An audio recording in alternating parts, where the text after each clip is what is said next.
Ignoring me for being a woman? Enjoy your sales being cut.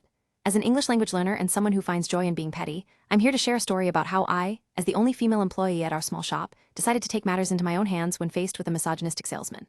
Long version. I have been working at this small shop for 6 years, which is an impressive feat considering the store's chaotic atmosphere and physically demanding work. However, the lack of organization and efficient management by my boss has led to high employee turnover rates, with most people leaving after only 2 months on the job. Despite these challenges, I have managed to excel due to my understanding of the local culture, language, and ability to get along well with my boss. As a result, I am responsible for handling all sales-related tasks, keeping track of our inventory, and maintaining relationships with our suppliers. I am aware of all the salespeople who come to our shop, including an older man in his 60s who have been supplying us with gas-related products. While he seems friendly towards my boss, he consistently ignores me and any other female customers. I have made an effort to greet him and introduce myself, but he has chosen to disregard me, prioritizing conversations with my male counterpart instead. I initially responded to his ignorance by making a point of speaking loudly when greeting him, as if he were struggling to hear me. I also subtly inserted jabs about women in our interactions whenever he ignored or tried to redirect my boss's attention towards him. However, at some point, I had reached the end of my tolerance.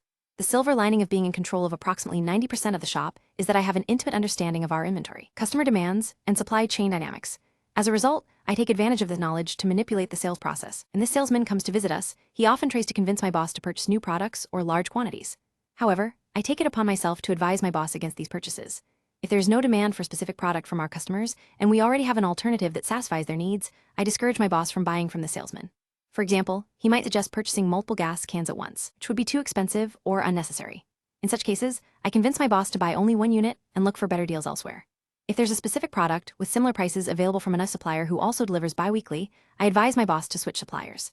I find it deeply satisfying to witness his disappointment and frustration when I discourage my boss from making certain purchases or decisions. Additionally, if he acknowledges me politely at the start of our interactions and is respectful towards all female customers, I am less likely to push back as strongly or even inform my boss about potential shortages in a particular product. This salesman still seems oblivious to the fact that treating women with respect can lead to more sales and better customer relationships.